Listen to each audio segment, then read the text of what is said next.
पता नहीं मौसम को क्या हो गया है, ठंड कुछ ज्यादा ही बढ़ गई है। अब मुझे उसे बाहर निकालना ही पड़ेगा। उसे किसे? मेरी रजाई कोतात्सु। मुझे तो इतनी शानदार चीज के बारे में पता ही नहीं था। रजाई में घुस जाओ, ठंड को भगाओ। सही कहा। मेरा बस चले तो इसे बनाने वाले को अभी के अभी नोबेल प्राइज दे डालूं। नोबेल प्राइज की फजीयत मत करो, चुपचाप ओढ़ के बैठी रहो। चलो मैं तो चला खाने की तैयारी करने। हम क्या खाने वाले हैं? Hot pot. वो तो मेरा फेवरेट है, पूरा खा जाऊंगी। क्या जबरदस्त खाना था। आज मुझे इतनी खुशी हो रही है जितनी जिंदगी में पहले कभी नहीं हुई। टेंशन मत लो, अभी तो तुम्हें और भी ज्यादा खुश होने का मौका मिलेगा। वो कैसे? वो ऐसे कि अब हम दोनों रजाई में बैठ के खाएंगे आइसक्रीम। ये तो तुमने एक बेमिसाल आइडिया दे दिया। तुम सच में एक जीनियस हो। तुम चाहो तो हम अभी खा सकते हैं, पर फ्रिज से निकालोगी तुम ही।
बाथरूम खाली हो गया है।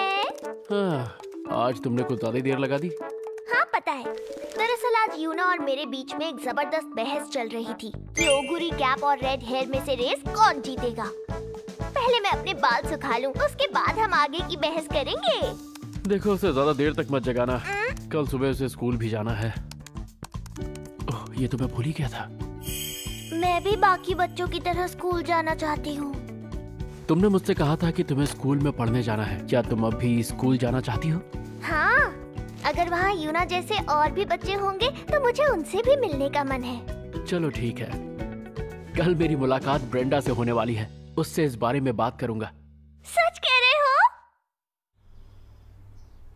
देखो बात ऐसी है, मुझे अब तक ऐसा कोई सबूत नहीं मिला जिससे क्लाइंट को डिवोर्स लेने में कोई मदद मिले। तो बताओ मैं इन्वेस्टिगेशन जारी रखूं या नहीं? नहीं, कोई जरूरत नहीं। बहुत अच्छा काम किया। ठीक है। अच्छा, कब से मेरे दिलो दिमाग में एक बात घूम रही थी, सोच रहा हूँ तुमसे कही डालूं। ऐसी कौन सी बात है? अगर तुम्हें कोई लीगल एडवाइस चाहिए तो हर आधे घंटे के 5000 येन लगेंगे। देखो मैं सबसे यही फीस लेती हूँ, लेकिन इस बार मैं तुम्हारी फ्री में मदद कर दूंगी। क्योंकि हम एक दूसरे के बेहद करीब हैं। बात बोलने से पहले ही डरा दिया तुमने। तो अब बताओ तुम्हें क्या पूछना था? अच्छा ब्रेंडा, एक बात बताओ मुझे, अगर कोई बच्चा जापानीज ना हो फिर भी वो क्या जापानीज स्कूल में पढ़ने जा सकता है? मतलब ऐसा बच्चा जो किसी दूसरे देश से आया हो? हाँ, ऐसा ही कुछ समझो। मैंने अपने देश में कुछ क्लासेस स्किप करके स्कूल की पढ़ाई खत्म कर ली थी और इसलिए अब मैं कुछ नया सीखने के लिए जापान आई हूँ। अगर ऐसा है तो मुझे नहीं लगता तुम्हें जापान के किसी स्कूल में जाने की जरूरत है। लेकिन ये बेचारी इतनी दूर से आई है और यहाँ पर किसी से दोस्ती नहीं कर पाई तो ये तो अकेली पड़ जाएगी। वैसे एक बात बता दूं, बचपन में मेरे भी कोई दोस्त नहीं थे। अब तुम अपनी दास्ताने दर्द सुनाना शुरू मत कर देना ब्रेंडा। अच्छा ठीक है, तुम जाकर लोकल बोर्ड ऑफ एजुकेशन से बात करो, वो लोग इस एडमिशन दिलवा सकते हैं। पर तुम्हें क्या लगता है वो लोग इस बारे में कोई छानबीन नहीं करेंगे? जरूर करेंगे, कम से कम इसका वीजा चेक करेंगे और इसकी नेशनल एम्बेसी से बात करेंगे। कोई प्रॉब्लम है?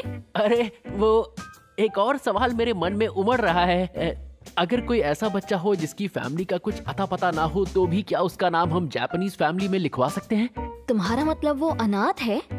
अगर बिना बर्थ सर्टिफिकेट का कोई छोटा बच्चा मिले तो मेयर ऐसे बच्चों का नाम देकर किसी फैमिली में उसका नाम लिखवा सकते हैं। ये अच्छा तरीका है। पर अगर वो बेबी कोई छोटा बेबी ना हो बल्कि 10 साल का बच्चा हो तो?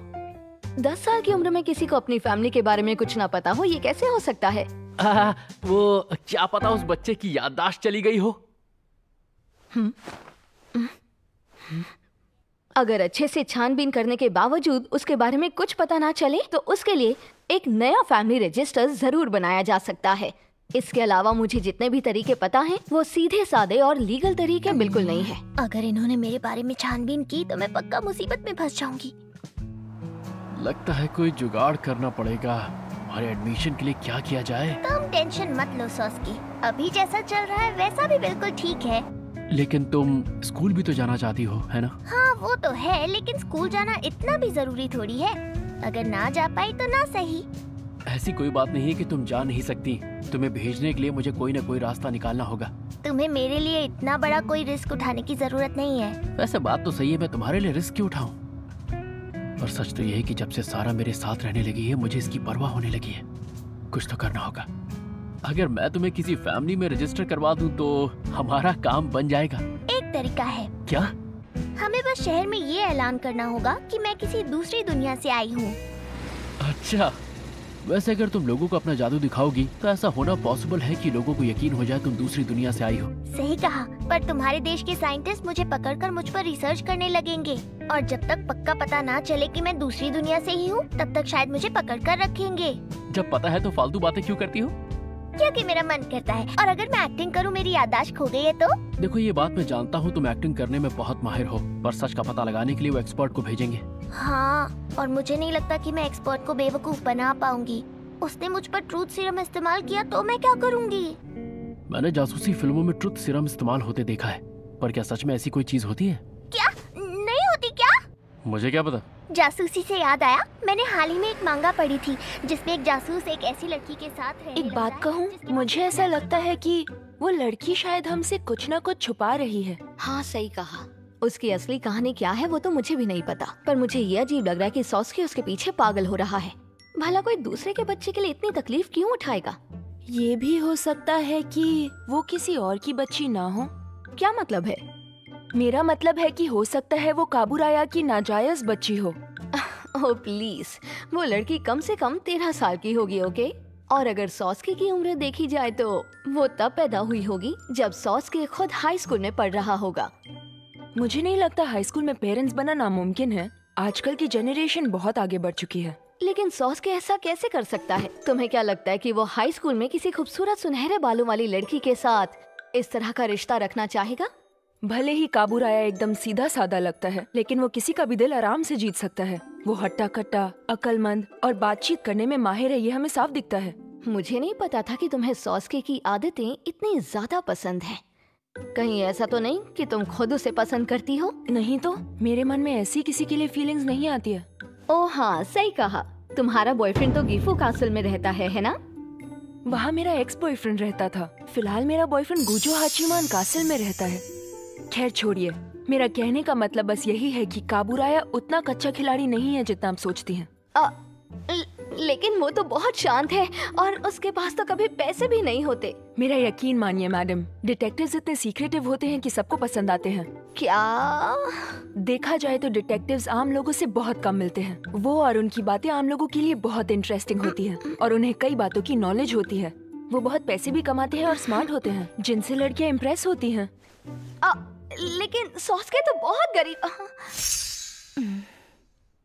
अफसोस की बात है, पर हमें ऐसा एक भी सबूत नहीं मिला है जिसके भरोसे आप उससे डिवोर्स मांग सकती हैं। अगर ऐसी हालत में आप ये केस कोर्ट में ले जाएंगी तो इसका नतीजा आपके पक्ष में नहीं जाएगा। ओह अच्छा, ऐसी बात है क्या?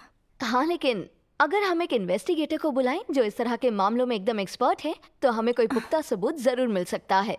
तो फिर तुमने उसे पहले ही क्यों नहीं बुलाया? जहाँ तक मुझे पता है वो इन्वेस्टिगेटर बहुत टैलेंटेड है और इसलिए उसकी फीस बाकियों से ज्यादा होगी।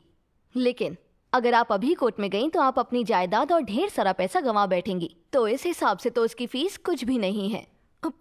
क्या तुम उस इन्वेस्टिगेटर को जल्द से जल्द बुला सकती हो प्लीज? सॉरी, आपको इंतजार करना पड़ा।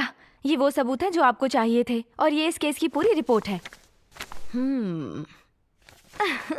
तुम कभी मिशन में फेल नहीं होती। पहले ही दिन तुमने नाटक किया कि तुम टारगेट की एक बिजनेस क्लाइंट हो और उससे बातचीत की। दूसरे दिन तुमने टारगेट के सामने अपना पर्स गिराया ताकि वो तुम्हें उसे उठा कर दे। फिर तुमने उसका नंबर लिया ताकि उसका एहसान चुका सको। चौथे दिन तुम टारगेट के साथ खाना खाने गई। छठे दिन तुम फिर से टारगेट के साथ बाहर खाने गई। आठवें दिन तुमने साथ में एक ऑयस्टर बार में खाना खाया और उसके बाद एक होटल में गई। तुम हमेशा ही बेहद लाजवाब काम करती हो। जरा मुझे भी बताओ कि तुम ऐसा क्या करती हो कि ये मर्द तुमसे इतनी जल्दी और आसानी से पट जाते हैं। सॉरी, वो तो मेरा सीक्रेट है। डिटेक्टिव की यही खूबी है। हाँ, और एक बात, जब तुम उसके साथ होटल गई तो क्या वहाँ कुछ हुआ? ये आप क्या बोल रही हैं? मैं कोई ऐसी वैसी लड़की नहीं हूँ जो किसी भी मर्द के साथ कुछ भी करने लगूंगी। मैं ऐसा तभी करती हूँ जब कोई मुझे बहुत पसंद हो। ओ, अच्छा। आपको और कुछ भी जानना है क्या मुझसे? अगर आप चाहें तो मैं उसे पटाकर उससे ऐसा कुछ बुलवा सकती हूँ जिससे वो अपनी बीवी को छोड़ देगा। कितनी आसानी से बोल दिया। ठीक है, इन सबूतों से काम हो जाएगा। ये केस भी पहले केसेस जितना ही आसान था। काश कि मैं कुछ ऐसा करूं जिससे किसी दिन सॉस्के का दिल भी इतनी आसानी से जीत पाऊं। सच में तुमसे मिलकर बेहद खुशी हुई। मैं तुम्हारा मेंटोर हूँ। मैं आपसे सब कुछ सीखना चाहती हूँ। ये आदमी बहुत शांत और सीधा है। क्या ये सच में इस एजेंसी का बेस्ट डिटेक्टिव है?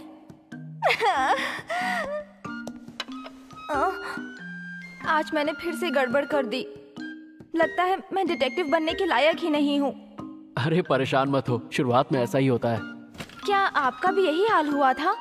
अरे बिल्कुल नहीं। हमारा प्यारा सॉस के शुरुआत से एक्सपर्ट था, कभी नाकाम नहीं होता था। लाख कोशिशें करने के बाद भी मैं आज तक उसकी तरह काम नहीं कर पाई। इसलिए मैंने नॉर्मल केसेस छोड़कर स्पेशल काम करना शुरू कर दिया। ओह माय गॉड, काश जल्दी सॉस्के को मुझसे प्यार हो जाए। मैं उसके लिए कुछ भी कर सकती हूँ।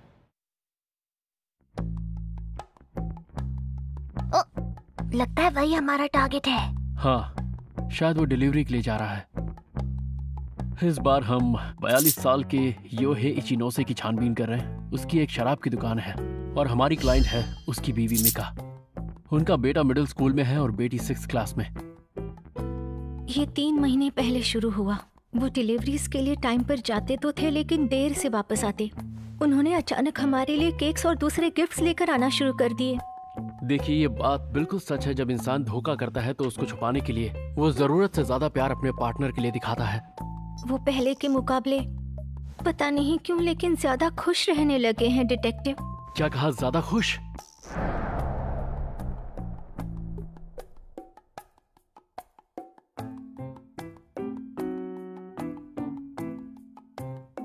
लगता है इसकी गर्लफ्रेंड मिल गई। अभी कुछ नहीं कह सकते। देखा, मुझे पता था ये काम इतना आसान नहीं होगा। ये तो बस मेहनत से काम ही करता रहता है। हाँ, ये बहुत बोरिंग इंसान लगता है पर मेहनत बहुत करता है और शहर में इसकी जान पहचान भी काफी है। सॉस्के, मुझे भी अंदर जाके ग्यूडॉन खाना है। हम अंदर नहीं जा सकते। अगर मैं तुम्हें अंदर ले गया तो हम उस आदमी की नजर में आ जाएंगे। और अगर मैं भेस बदल लूं तो? तुम भेस बदलोगी?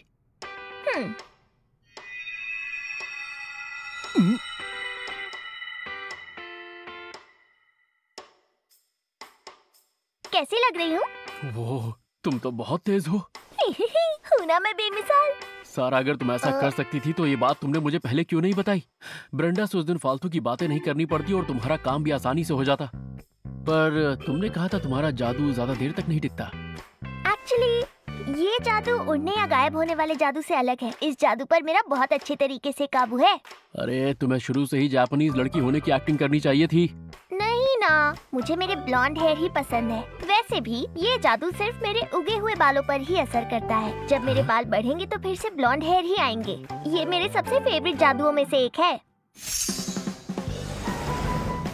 आज हमारी इन्वेस्टिगेशन का 3रा दिन है लेकिन अभी तक हमें कुछ हासिल नहीं हुआ। ये जल्दी से अपना असली रंग दिखा दे तो हमारी छुट्टी हो। अगर ये अपनी बीवी को धोखा नहीं दे रहा होगा तो इस बात के लिए मुझे सच में दिल से खुशी होगी। आखिरकार इसके छोटे छोटे बच्चे हैं। हासामात्सु में आपकी एंट्री हो चुकी है। हम गीफू से बाहर आ गए हैं। ये कितनी दूर जा रहा है? क्या बात है, आज तो मैं पहली बार गीफू से बाहर जा रही हूँ।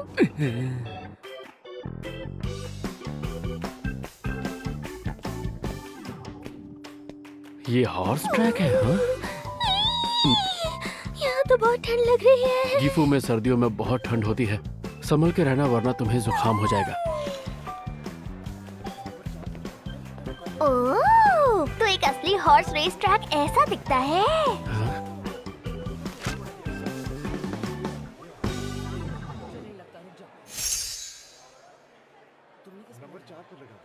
जानती हो सारा, मैं पहले भी इस रेस कोर्स पर आ चुका हूँ। यहाँ पर तरह तरह के लोग रेस देखने आते हैं। कई सारी लेडीज और यंग कपल्स भी तुम्हें दिख जाएंगे। लेकिन यहाँ मेरी उम्र का तो एक भी बच्चा नहीं दिख रहा है। ये लीजिए, रेस शुरू हो गई। रेस शुरू हो गई। क्या बात है? भागते रहो! अरे, हमारा टारगेट तो घोड़ों के पीछे पागल है, वही है ना? हाँ, वही लग रहा है। काम करते वक्त तो ये कितना शांत था ना, अब इसे देखो। सही कहा। अब हम आपको पिछली रेस के रिजल्ट्स बताने वाले हैं। ये तो बहुत मजेदार खेल है। दूसरी सॉस्के, चलो हम भी रेस में पैसे लगाते हैं। अरे बुद्धू, हम यहाँ रेस में पैसे लगाने थोड़ी आए हैं। लेकिन तुम्हें नहीं लगता ये केस सॉल्व हो चुका है? हाँ, वैसे इसकी बात में दम तो है। एक आदमी जिसकी जिंदगी में और कोई शौक नहीं था, वो घोड़ों की रेस से मन बहलाने लगा। मगर जाहिर है ये बात अपने परिवार को नहीं बता सकता कि ये यहाँ पर जुआ खेलता है।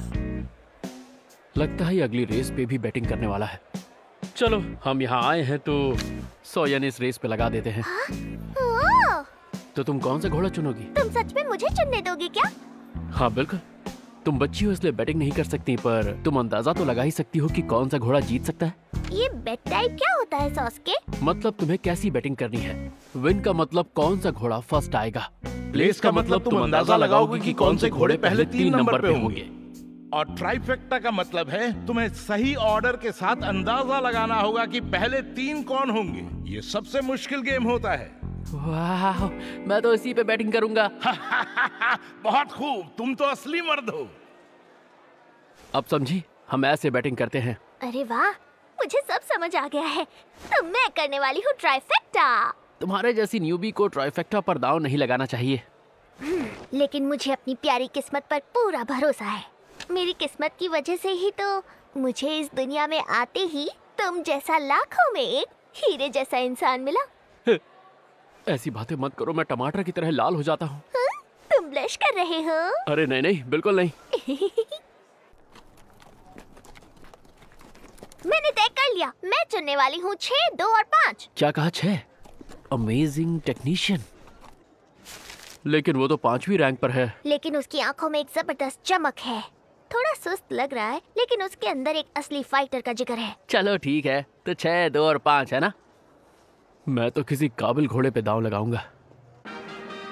अब कुबातो चैन लवलप कप की चौथी रेस होने वाली है। 2 साल के घोड़ों का दूसरा ग्रुप 1400 मीटर ट्रैक पर आ गया है और सब गेट पर खड़े हुए हैं और ये रेस शुरू। शाबाश! बढ़िया, आगे बढ़ो अमेजिंग टेक्नीशियन। क्या बात है, उगे हैं उमामी। हमने सिर्फ 100 येन लगाए हैं, पर समझ नहीं आ रहा है इतने कम पैसे लगाने के बावजूद इतना मजा क्यों आ रहा है।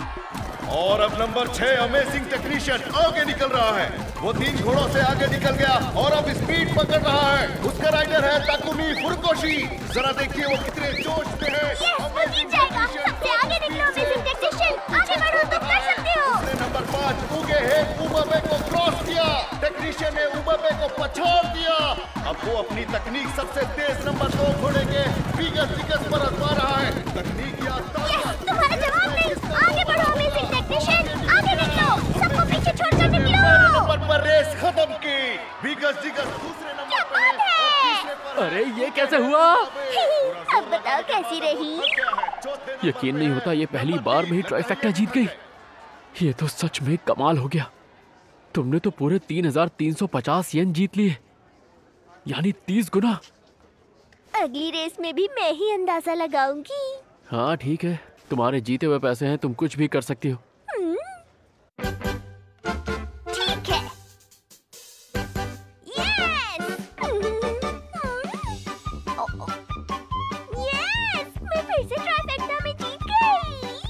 अरे बाप रे बाप, इस बार तो इसे 70 गुना इनाम मिलेगा। ये बताओ तुमने कितने पैसे इसमें लगाए थे सारा? पूरे 2000। मतलब 1,40,000 येन मिलेंगे तुम्हें? नहीं, मैंने इसके अलावा क्विनेला प्लेस और ट्रायो भी जीता और थोड़े पैसे हारे भी हैं।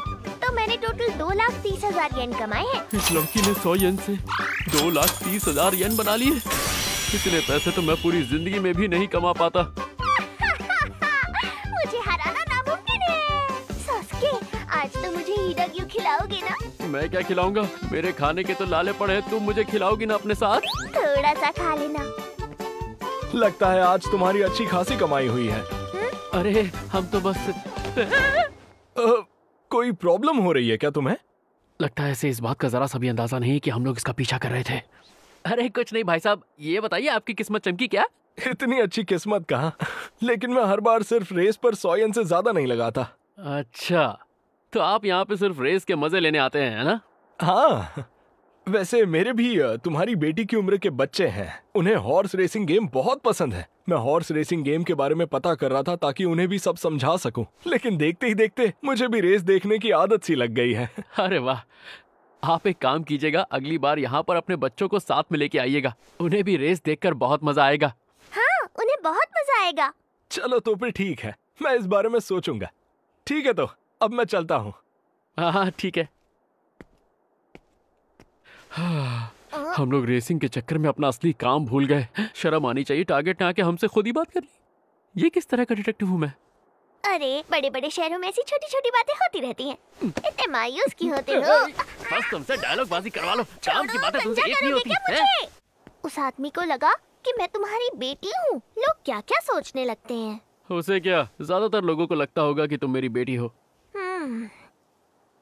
आज तो मैं हीडाग्यू खाऊंगी और साथ में सास्के को भी पकाऊंगी। सच में पका तो बहुत रही है। बहुत मजा आएगा। और ये था सारा। सुनो सारा, एक बात बताओ, तुम सच में मेरी बेटी बनना चाहोगी?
तो ये है वो लड़की जिसका तुम ख्याल रख रहे हो सास्के?